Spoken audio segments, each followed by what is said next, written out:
Osmosis को लेकर book में जो एग्जाम्पल दिया है अंडे को लेकर दिया है। अंडा आप लोग ज्यादा खाते हैं ना, तो ज्यादा समझ में आएगा। ऑस्मोसिस मीन्स क्या होता है, ये केमिस्ट्री का बहुत ही पॉपुलर टॉपिक है। ऑस्मोसिस का सिंपल मतलब होता है मिल जाना। जैसे यहाँ पर एक फिगर दिया हुआ है जिसमें ये नीचे की साइड लिया हुआ है concentrated CuSO4 solution deep blue गाढ़े नीले रंग का, और इसमें पानी ऊपर से डाल रहा है या फिर डाइल्यूट CuSO4 सॉल्यूशन ऊपर से डाल रहा। तो देखिए ये अंदर जाएगा, इसमें मिक्स हो जाएगा, सॉल्यूट इधर से इधर जाएगा और जो सॉल्वेंट है वो इधर से इधर आएगा। पानी हल्का होता है ना, तो इधर से इधर आएगा और ये पूरा एक बराबर मिक्स हो जाएगा। और ये किस रंग का हुआ है, जिस रंग का ये कॉपर सल्फेट सॉल्यूशन था। यहाँ कलर तो नहीं दिया है, पर ये डीप ब्लू था तो ये हो जाएगा ब्लू सॉल्यूशन, मतलब कलर थोड़ा हल्का ही हो जाएगा। इसमें भी देखिए बना कर दिया है, ये डार्क कलर है तो इसको हल्का करके दिया है। ये हो गया दो लिक्विड का डिफ्यूजन। अब इसी को ऑस्मोसिस कब कह देते हैं, जब यहाँ पर आ जाता है ये सेमी परमिएबल मेम्ब्रेन। इसमें लिखा है ऑस्मोसिस। एक बीकर है, बीच में सेमी परमिएबल मेम्ब्रेन लगा दिया है, यहाँ पर भरा है कॉन्सेंट्रेटेड CuSO4 सॉल्यूशन जो कि डीप ब्लू कलर का होता है, गाढ़े नीले रंग का। इसमें पिंक कलर बना दिया है और इधर भर दिया है वाटर या फिर डाइल्यूट CuSO4 सॉल्यूशन। डाइल्यूट मतलब ये होता है कि कोई भी जैसे पानी है उसमें हमने कम चीनी डाला तो उसको बोलेंगे डाइल्यूट। सॉल्वेंट का अमाउंट ज्यादा हो और सॉल्यूट का अमाउंट कम हो। सॉल्वेंट और सॉल्यूट पता होगा आप लोगों को कि कोई भी सॉल्यूशन बनता है दो चीजों से बनता है, एक होता है सॉल्वेंट, दूसरा होता है सॉल्यूट। सॉल्वेंट वो होता है जो हम ज्यादा लेते हैं, जैसे पानी में चीनी मिला रहे हैं तो जाहिर सी बात है कि पानी हम ज्यादा लेंगे। और सॉल्यूट वो होता है जो चीज हम लोग कम लेते हैं, जैसे चीनी डाल रहे हैं तो चीनी कम लेंगे। अगर हमने जैसे एक ग्लास पानी लिया, उसमें हमने आधा चम्मच चीनी डाला, उसको घोल दिया तो वो बनेगा डाइल्यूट सॉल्यूशन।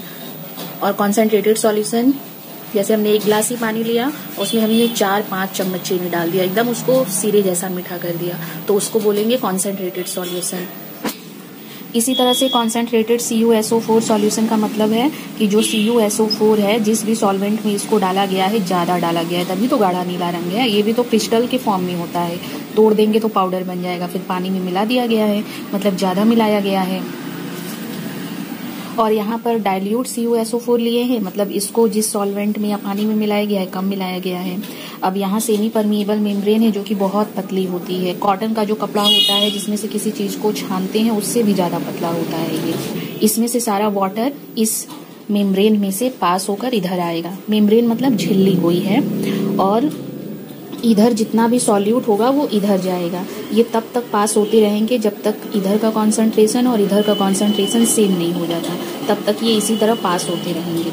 कॉन्सेंट्रेशन सेम करना है दोनों का, इसी को हम लोग बोलते हैं ऑस्मोसिस।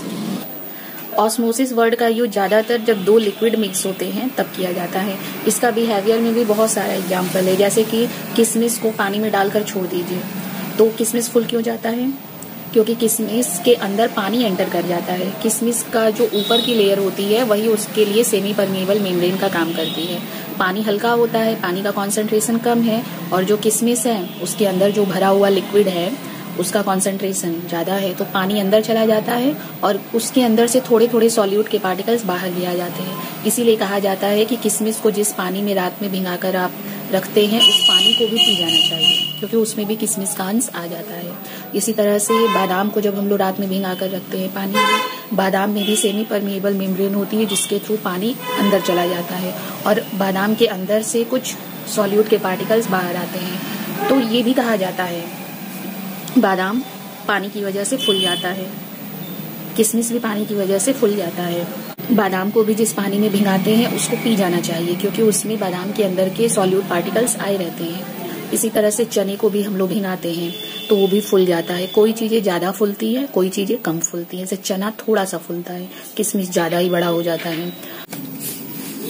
ऑस्मोसिस को लेकर बुक में जो एग्जाम्पल दिया है अंडे को लेकर दिया है। अंडा आप लोग ज्यादा खाते हैं ना, तो ज्यादा समझ में आएगा। एग है, उसको एग की ऊपर की जो हार्ड लेयर है उसको हटा दिया गया है। उसको हटाने के लिए उसको डाला जाता है, एग की हार्ड लेयर को हटाने के लिए उसको हाइड्रोक्लोरिक सॉल्यूशन जिसको HCl कहते हैं, जो कि स्ट्रॉन्ग एसिड होता है, उसमें डाल देंगे एग को तो उसके ऊपर की जो हार्ड लेयर है वो हट जाएगी। फिर उसको ऐसा हम 2 अंडों के साथ करेंगे। एक अंडे को डाल देंगे पानी में, एक अंडे को डाल देंगे पानी में नमक घोलकर, फिर उसमें NaCl सॉल्यूशन में पानी में नमक घोलिए, उसमें दूसरा अंडा डाल दीजिए। दोनों अंडे का जो छिलका है ऊपर का हार्ड लेयर, उसको HCl में डाल के पहले हटा लीजिए। तो जिसको हम पानी में डालेंगे वो अंडा फूल जाएगा, और जिसको NaCl में डालेंगे वो अंडा छोटा हो जाएगा। ऐसा क्यों हो रहा है कि जिस अंडे को पानी में डाला वो फूल गया, और जिस अंडे को NaCl में डाला वो साइज में थोड़ा सा श्रिंक हो गया, छोटा हो गया? क्योंकि अंडे के अंदर जो लिक्विड होता है, येलो कलर का लिक्विड, उसका कॉन्सेंट्रेशन पानी से ज्यादा होता है, तो पानी उसके अंदर चला जाएगा। अंडे की जो सेमी परमिएबल मेम्ब्रेन है उससे पानी अंदर चला जाएगा और अंडा फूल जाएगा। जब हम पानी में खूब सारा NaCl घोल के उसमें अंडे को डाल रहे तो नमक वाले पानी का कॉन्सेंट्रेशन ज्यादा होता है, बहुत हैवी हो जाता है पानी। उसमें हम ज्यादा NaCl घोलेंगे, थोड़ा सा चुटकी भर नहीं, एकदम गाढ़ा कर देंगे उसको NaCl घोल के। उसमें एक को डालेंगे तो नमक वाला पानी है, उसका कॉन्सेंट्रेशन जो अंडे के अंदर लिक्विड है उससे ज्यादा हो गया।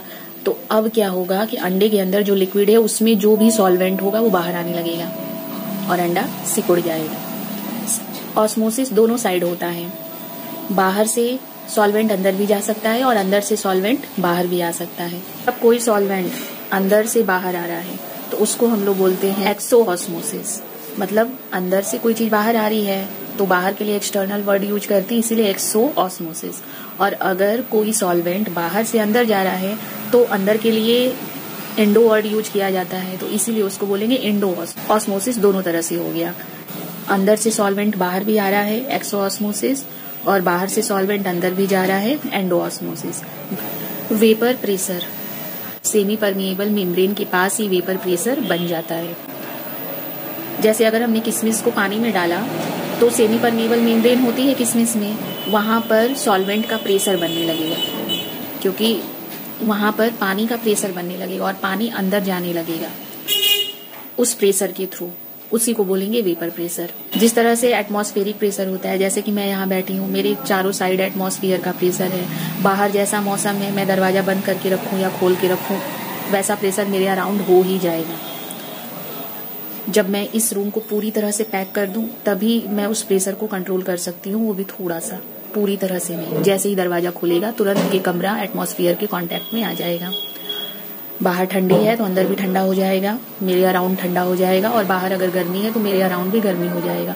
उसी तरह से जब हम किशमिश को पानी में डाल रहे हैं, अंडे को पानी में डाल रहे हैं, चने को पानी में डाल रहे हैं, तो उसमें जो सेमी परमिएबल मेम्ब्रेन है उसके अराउंड एक वेपर प्रेशर बनने लगता है, जिसकी वजह से अगर बाहर कोई हल्की चीज है जैसे पानी है तो वो अंदर जाने लगेगा, और अंदर अगर कोई हल्की चीज है तो वो बाहर आने लगेगा, और ये सारा काम वेपर प्रेशर की वजह से ही होता है।